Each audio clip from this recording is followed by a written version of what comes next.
자, 오늘은 개념원리 수학 2 첫 번째 단원 함수의 극한과 연속에 대해서 설명을 할 건데, 여러분들이 이 단원에서 제일 중요하게 생각해야 될 부분이 뭐냐면 극한을 정의할 수 있는, 두 번째가 연속을 정의하는. 선생님이 정의라고 했어요. 그러니까 여기서 중요한 거는 원리가 중요한 거예요. 뜻, 정의. 그걸 반드시 정확하게 알아야 하는 단어입니다. 그냥 어설프게 공식 몇 가지 알아가지고 대입하려고 하면 절대 안 돼요. 이 교재에 있는 내용들이 뭐 잘못 기술되어져 있다 이런 건 절대 아닌데, 사실 원리 위주로 기술되어져 있지 않습니다. 그래서 선생님이 약간의 변칙적인 방법을 동원해서 되도록이면 좀 쉽게 설명하려고 노력을 할 거예요. 알았죠? 그럼 먼저 극한이라는 것을 먼저 정의를 할 줄 알아야 돼요. 극한이라는 걸 정의할 수 있어요. 극한을 우리가 정의를 하면 대부분이 무한대로 생각을 하는데, 그건 굉장히 잘못되어 있는 거예요. 극한 그러면 대부분의 학생들이 무한대를 생각을 합니다. 잘못 배운 친구. 근데 사실 극한이라는 뜻은 뭐냐면, 극한의 뜻은 뭐냐면 한없이 다가간단 말이 무슨 말인지 알죠? 다가간다란 뜻이에요. 한없이 다가가는 거를 극한이라고 하는 거예요. 그럼 여기서 이제 여러분들이 의문을 생각을 해야 되겠죠. 한없이 다가가는 게 극한인데 그냥 생뚱맞게 한없이 다가간다 그러면 안 되잖아. 반드시 앞에 나와야 될 게 뭐가 있어요. 여기 뭐가 들어가야 돼. 저기에 뭐가 들어가야 될까? 누가 한없이 다가가? 그러니까 누가 한없이 다가가? 이것도 이상하지. 누가 어디? 이게 있어요. 그러니까 극한의 뜻은 한없이 다가가는 걸 극한이라고 하는데, 그걸 정확하게 설명하려면 앞에 누가 어디로 한없이 다가가는지를 말해야 된다는 거죠. 기본. 그러면 이걸 수학의 기호로 나타낼 때 어떻게 하느냐? 극한의 기호는 LIM이라는 기호를 쓰고, 이걸 읽을 때는 리미트라고 읽어요. 자, 얘는 리미트, LIM을 리미트라고 하는데, 이 리미트는 뭐다? 극한입니다. 근데 이게 한없이 그냥 다가가는 상태로 말하는 리미트야. 근데 우리는 이거를 의미를 부여해야 된다고 그랬죠. 그래서 누가 어디로 이거 써야 되는 거야. 그때 이 누가는 뭐냐면 함수에서 바로 x를 의미하는 거예요. 정역을 의미하는 거예요. 정역의 값을 의미하는 거예요. 누가 x가 정역이 어디로 어떤 상수로 이거야. 또는 이 상수가 무한대인 값이 될 수도 있는 거고, 다른 값이 될 수도 있죠. 마이너스 무한대인 값이 될 수도 있는 거예요. 그때 여러분들이 이 무한대는 뭐냐라고 물어보면, 셀 수 없이 아주 많은 상태 또는 굉장히 큰 수, 측정할 수 없을 만큼 큰 수를 다 무한대라고 부르는 거예요. 그러니까 우리가 예를 들어서 측정할 수 없는 값을 그냥 뭐라고 부르는 거죠? 무한대라고 말하는 거예요. 측정할 수 없으니까 어떤 수로 표현할 수 없는 거예요. 그럼 마이너스 무한대를 보겠어요? 음수인 수 중에서 측정할 수 없을 만큼 작은 값, 마이너스 무한대라고 하지. 이해할 수 있겠니 없겠니? 그런 얘기예요. 근데 우리가 대부분 학생들이 어떻게 오해한다고? 극한을 이 무한대로 오해하는 거예요. 이건 완전 잘못된 거예요. 극한은 한없이 다가가는 걸 극한이라고 해요. 누가? 함수에서는 정역 x. 어디로라는 것은 말 그대로 어떤 상수 또는 무한대의 값 또는 마이너스 무한대, 이런 의미를 가지고 이해할 수 있겠지. 그럼 이걸 이제 우리가 극한을 그대로 풀로 한번 써보면 이렇게 쓸 수 있어요. 리미트 함수니까 fx가 나와야 되겠죠? 함수 fx의 극한 값을 계산하는 거예요, 지금. 함수 fx의 극한인데 그때 x가 여기 정역 x가 어디로 다가가는 거니까 당연히 실제 실제 우리가 걔를 대입하는 결과하고는 다를 수 있겠죠. 맞아요, 틀려요? 다가가는 거니까 말 그대로 다가가는 거니까 실제 A 만약에 여기가 3이었다 예를 들어서 여기가 3이다 그러면은 x가 3이 되는 건 아니잖아. 3에 가까워지는 거지. 그런 얘기잖아요, 그죠? 그런 뜻으로 받아들여야 돼. 그래서 얘가 이 극한값의 결과는 실제 값과 다를 수 있다는 걸 생각을 하고 있어야 되는 거예요. 다가가는 값이니까. 이해할 수 있겠어? 그래서 얘가 0이 된다고 해서 그게 0이라고 말하면 안 되는 거야. 뭐라고 말해요? 0에 다가간다 이렇게 말을 해야 돼요. 알겠죠? 왜죠? 극한은 다가가는 거예요. 값도 다가가는 게 맞는 거지. 그 값이 되는 게 아니라. 물론 그 값이 되는 경우도 있어. 특수한 경우는. 그건 나중에 또 보여줄 거야. 근데 보통의 경우 설명하면은 다가가는 거니까 값도 다가가야 되는 거예요. 여기까지 받아들일 수 있어? 그렇게 생각을 해요. 극한을 그런 식으로 우리가 생각할 수 있어야 돼요. 근데 우리 이거 외우잖아요, 그냥. 안 된다. 여러분들 교재 한번 보도록 할게요. 10페이지. 자, 극한을 우리가 정의를 하는데, 그치? 선생님이 말한 대로 정의가 되어 있어요, 안 되어 있어요? 안 되어 있죠? 그럼 여러분들 어떻게 해야 돼요?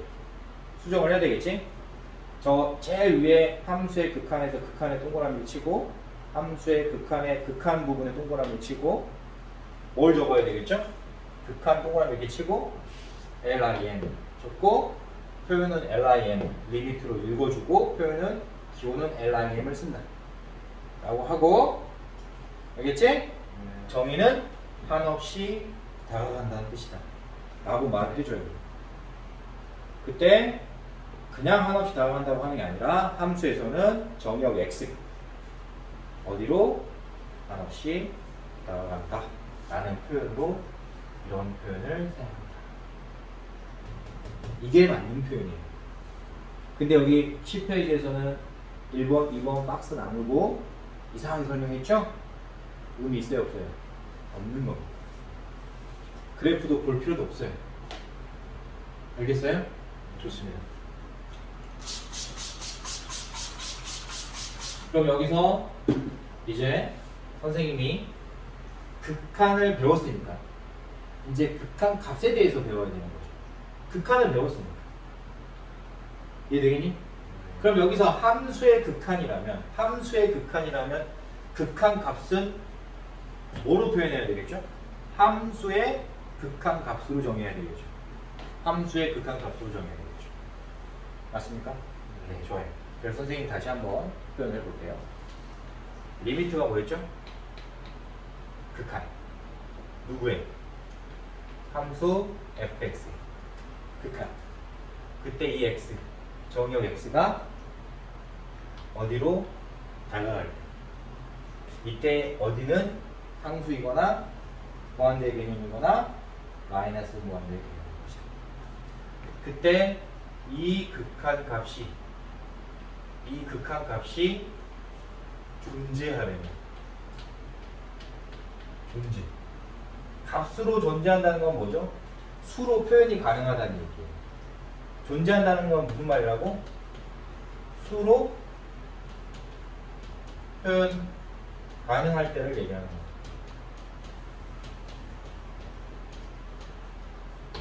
이게 존재하면 우리는 극한값이 존재한다고 말하는 거야. 그때 그 극한값이 존재한다는 것을 두 글자로 뭐라고 그러냐면 수렴이라고 해요. 그러니까 극한값이 존재한다는 표현을 수렴한다로 표현하는 거예요. 이때 극한값이 존재하기 위한 조건, 즉 수렴하기 위한 조건은 반드시 알아야 돼요. 엄청나게 중요한데 이 설명을 안 해는 하지 않아. 그러니까 아이들이, 학생들이 헷갈려요. 정확하게 정의를 안 해주는 거예요. 그냥 야 극한값이 있으면 수렴이야 이렇게만 해버려요. 근데 언제 극한값이 존재하는지를 말 안 해주고 그냥 극한값이 있으면 수렴이야 이렇게 말해버리는 거야. 미쳤어 안 미쳤어? 미쳤지. 생각을 해봐. 언제 극한값이 존재하는지를 말해줘야 될 거 아니야.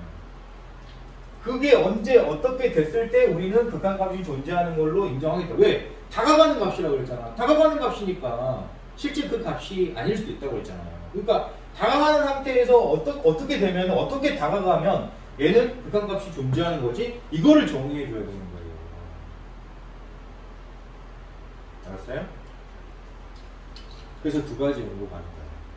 첫째, 어떤 상수로 다가갈 때, 그러니까 우리가 정의역 x가 어떤 상수 a로 다가가고 있는 상태에서 수렴할 조건과, 두 번째, 무한대일 때, 무한대로 값이 엄청 커지는 거야. 쉽게 일단 x 값이 되게 엄청 측정할 수 없을 만큼 굉장히 큰 수로 갔을 때를 얘기하는 거예요. 그런 상태에서의 수렴 조건을 따지는 건 다른 거예요. 의미가 다른 거예요. 그걸 구분하지 않고 이 단어를 공부하면 안 되는 거예요. 알겠죠? 자, 그러면 먼저 정역 x가 어떤 상수 a로 다가가고 있을 때 수렴하기 위한 조건은 뭐냐?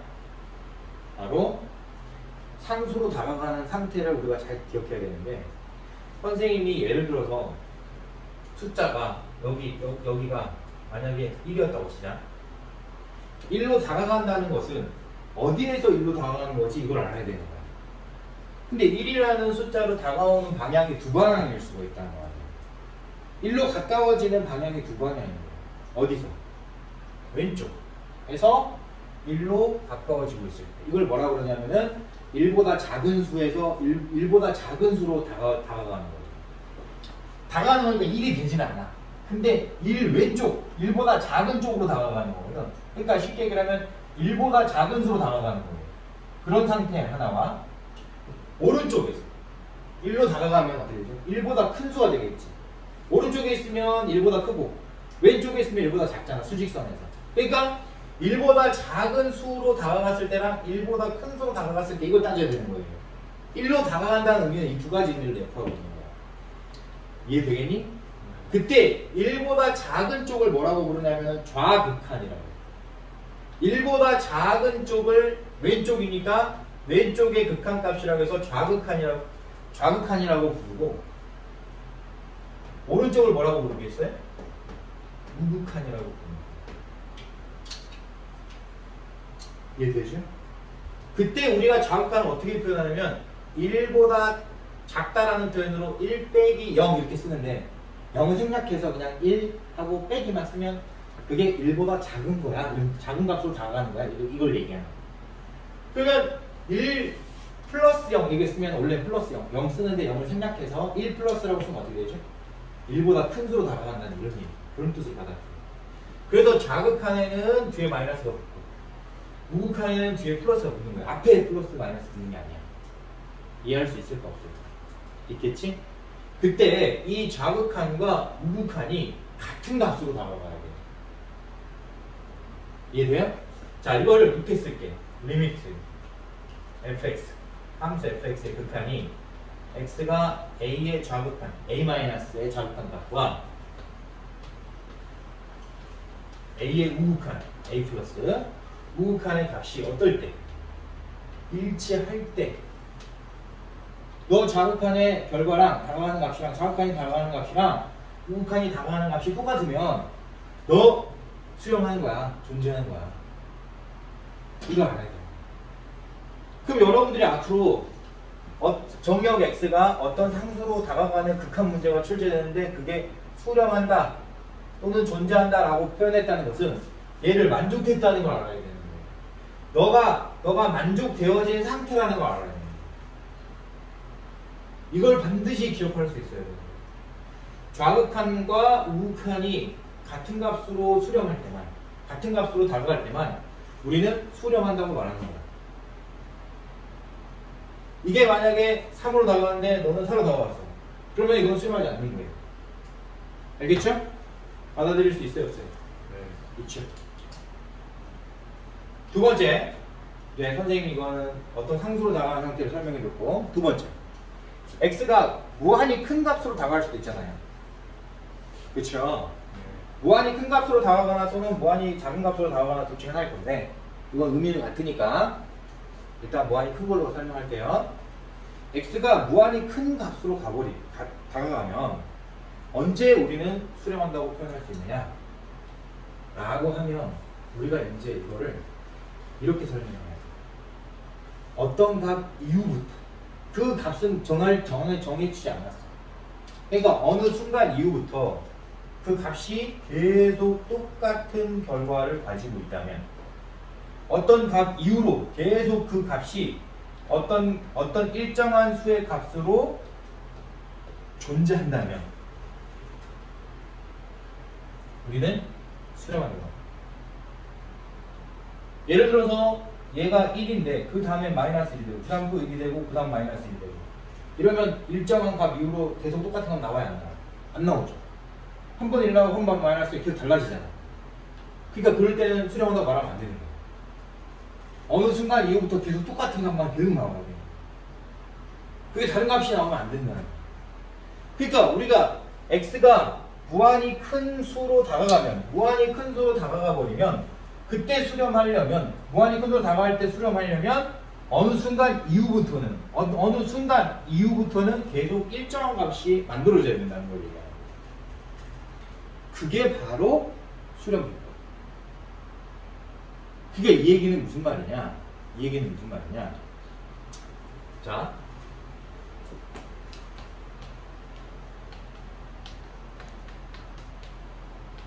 이게 만약에 수렴했어. 이 수렴했단 말이야. 이해돼? 그러면 이 무한대의 2배 한 값도, 무한대의 2배 하거나 또는 무한대에다 1을 더한 값도 수렴한다는 거야, 안 한다는 거야? 수렴한다는 거야. 왜냐면 어느 순간 이후부터 계속 똑같은 값이 나왔으니까 어느 순간 무한대가 되는 어느 순간 이후로는 계속 똑같은 값이 나와야 되는 거예요.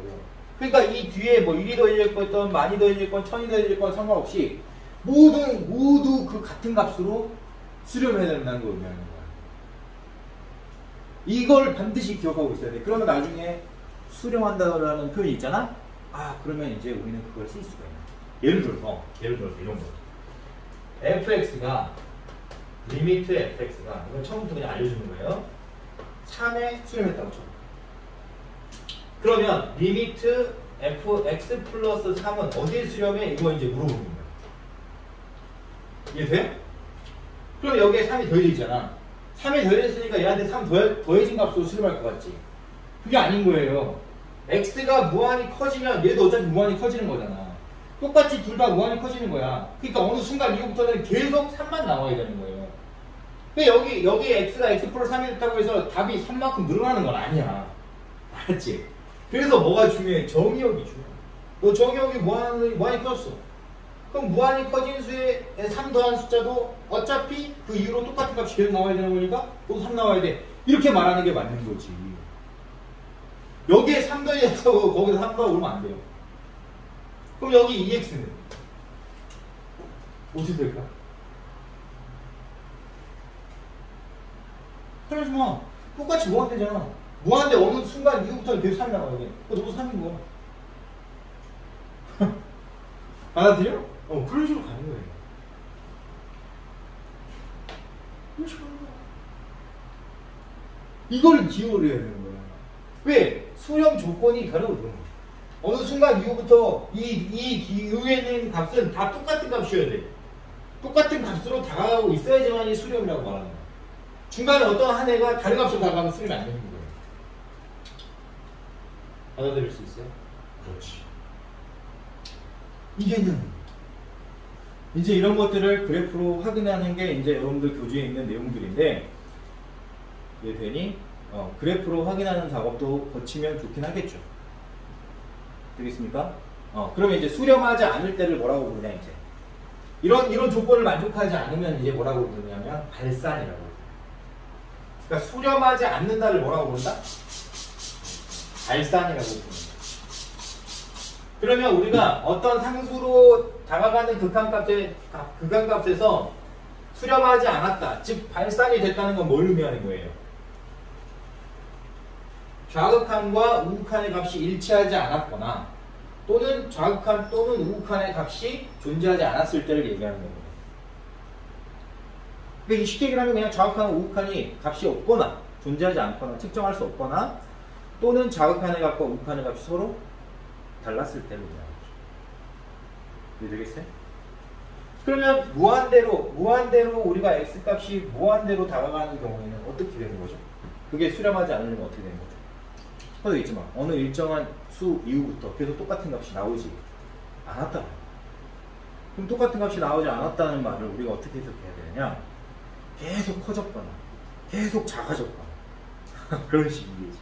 그래서 우리가 양의 무한대로 계속 가버리거나 또는 음의 무한대의 값으로 계속 가버리면은 당연히 계속 값이 달라지잖아요. 그럴 때는 우리가 발산이라고 말하던가 아니면 어떤 숫자로 다가가는데 예를 들어서 짝수차항과 홀수차항이 값이 계속 변해. 하나는 1이고 하나는 마이너스고 또 하나는 1이고 또 하나는 마이너스 1이고 이러면은 분명히 짝수차항에는 1이고 홀수차항에는 마이너스 1이지만 정할 수는 없는 거잖아. 어느 순간 이후부터 같은 값으로 정해져야 되는데 정해지지 않죠. 그럴 때도 우리는 발산이라고 말하는 거야. 근데 이제 엄밀히 말하면 그렇게 값으로 왔다 갔다 하는 것을 진동이라고 해요. 발산인데 진동이라는 표현을 쓰기도 해요. 근데 우리는 진동까지 알 필요는 있다 없다? 없다. 그냥 수렴하지 않으면 발산이다. 이렇게 생각합니다. 그래프로 한번 연습해보고 싶은 사람은 그래프로 연습해도 상관없어요.